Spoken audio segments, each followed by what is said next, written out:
Olá, o Empresários de Sucesso Ícones está no ar e agora eu converso com a Débora Bernardes, ela que é CEO e fundadora da Cidadania Europa e Você.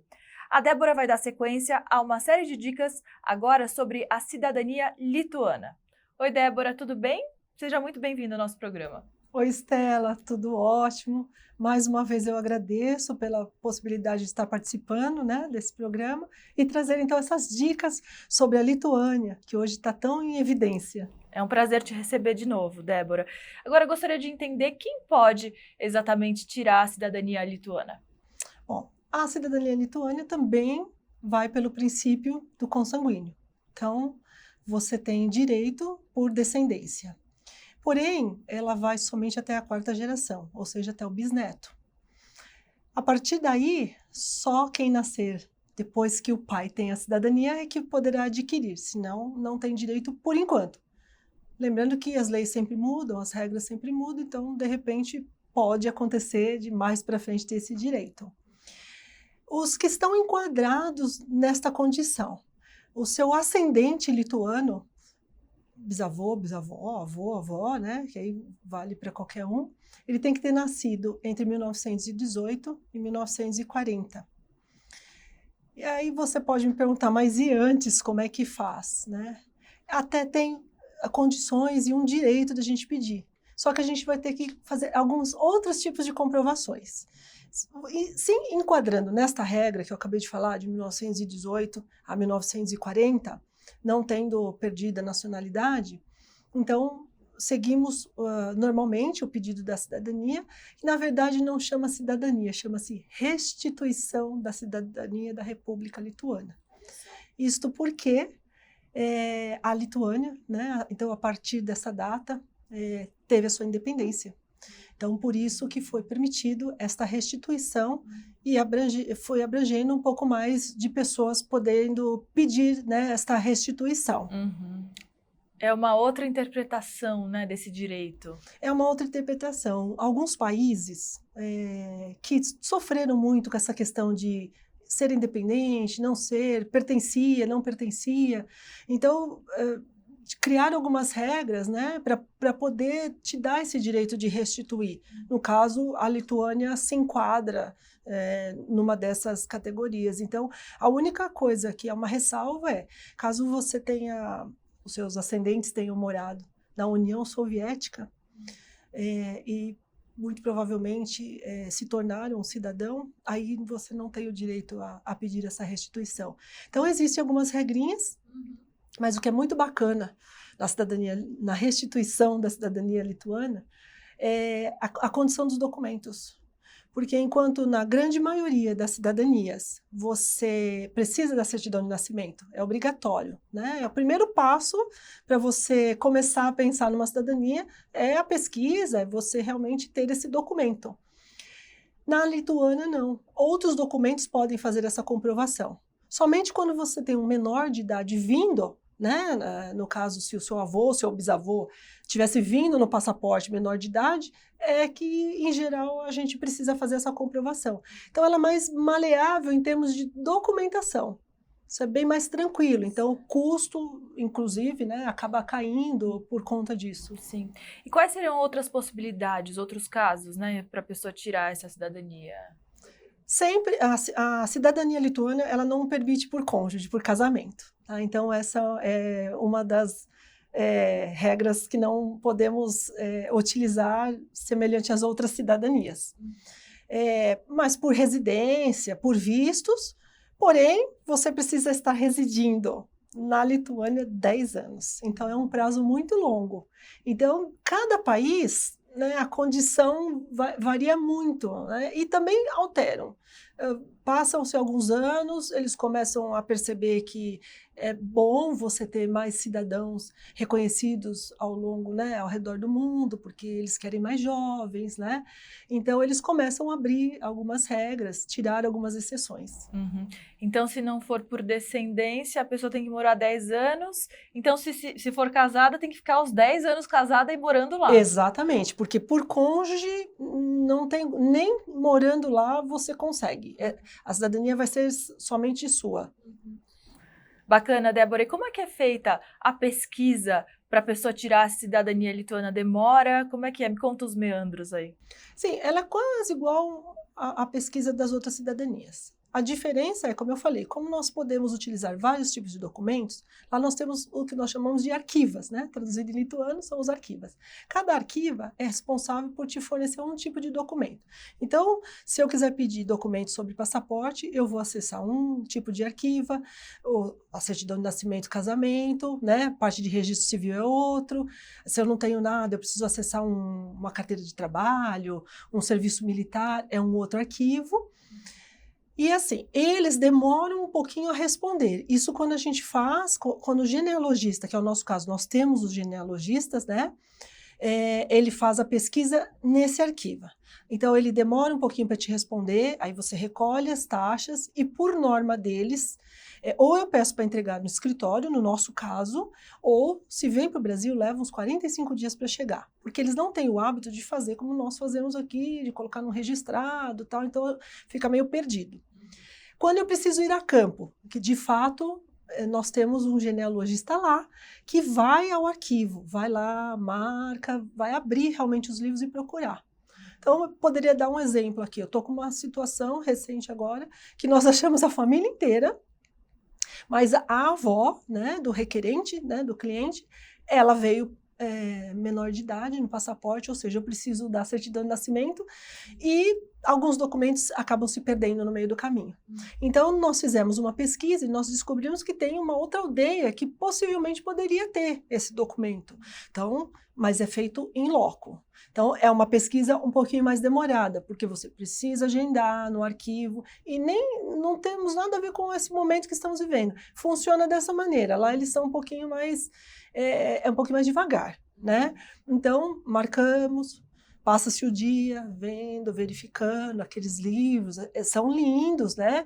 Esses livros antigos, mas difíceis também, né? É um trabalho hercúleo, né? Exatamente. Débora? Então, assim, o primeiro êxtase do cliente é quando acha, de fato, o documento. Imagino. É como se ele já estivesse tirando a cidadania. Já é mais de meio caminho andado, né, Débora? E como é que foi no seu caso? Porque você tem o passaporte lituano. Gostaria que você contasse e também mostrasse pra gente esse passaporte.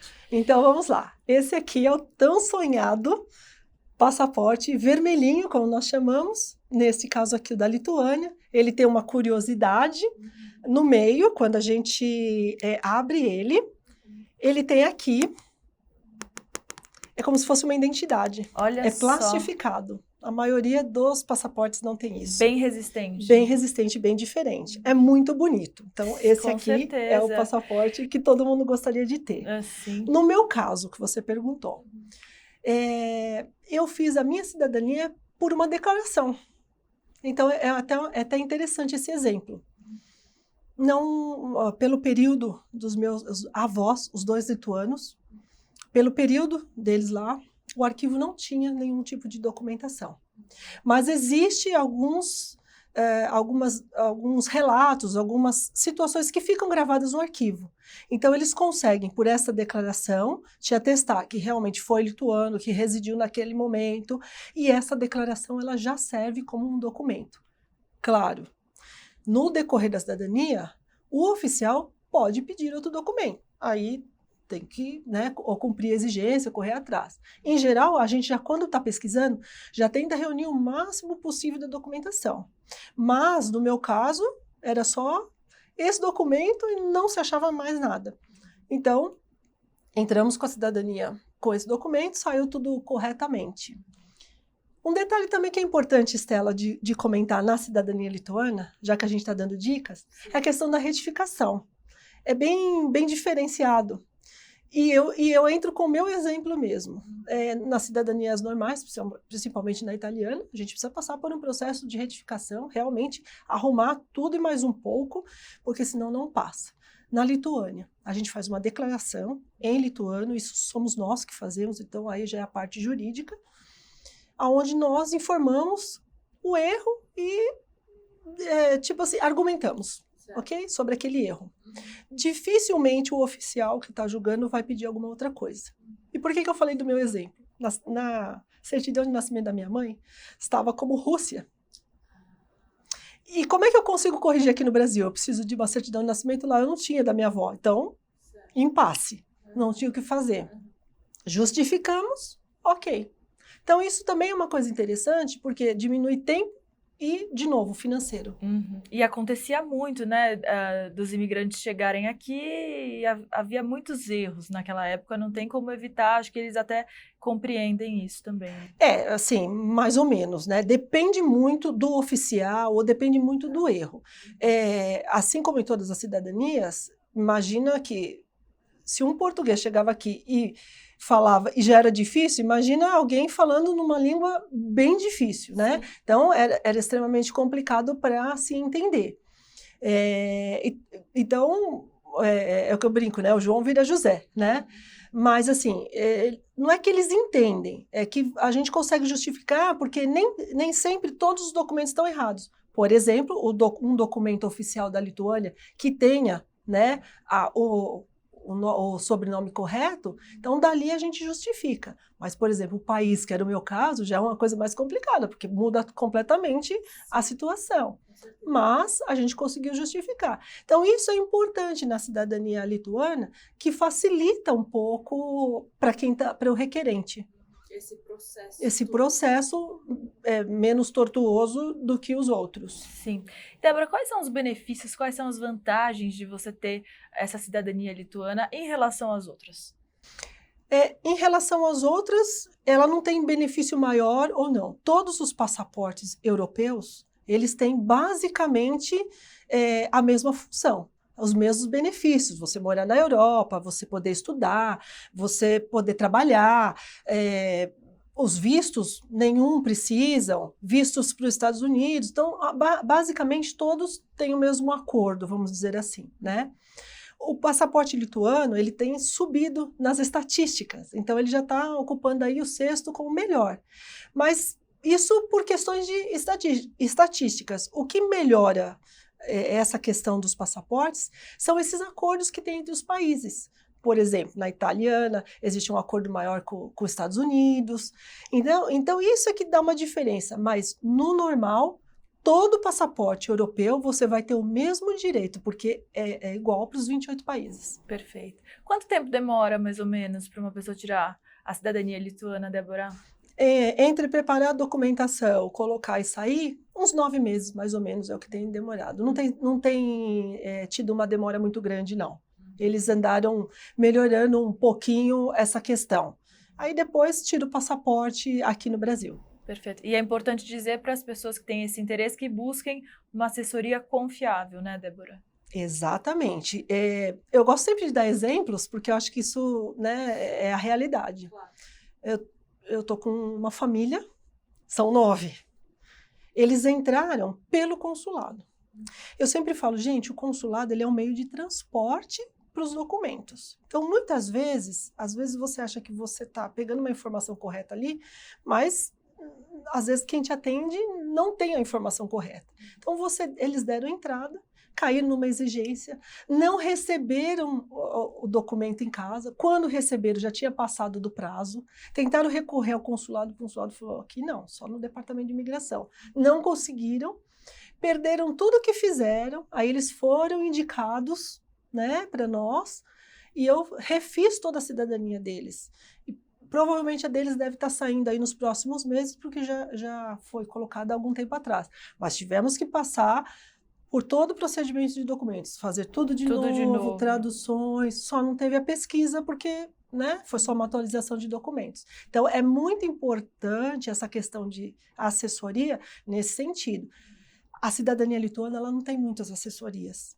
E você não consegue falar direto lá, né? É difícil você conseguir conversar, né? Com certeza. Muito embora eles falam inglês, ok, mas é mais difícil. Então, são poucas. Então, assim, uma parte que é importantíssima na cidadania lituana são as traduções juramentadas. Não tem tradutor juramentado igual tem nas outras cidadanias. Então, isso daí também é um fator que pode te atrapalhar na documentação. Então, são aquelas regrinhas que eu sempre falo. Então, o atendimento é a parte mais importante, a explicação para o cliente, estar ali junto. Nós colocamos, informamos, olha, está aqui o seu número de processo. Quase pega a pessoa na mão e leva para tirar a Exatamente, a gente está sempre... Portanto, que o nosso lema é: estamos junto com você do começo ao fim. Muito bom. E como que a gente encontra vocês nas redes sociais, Débora?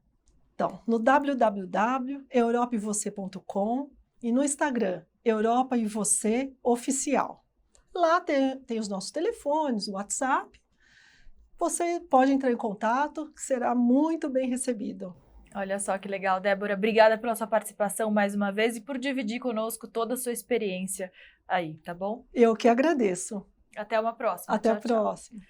No Ícones de hoje, eu conversei com a Débora Bernardes, ela que é CEO e fundadora da Cidadania Europa e Você, uma empresa especializada em solicitação de cidadanias. Empresários de sucesso Ícones fica por aqui. Muito obrigada pela sua audiência e até a próxima. Tchau, tchau.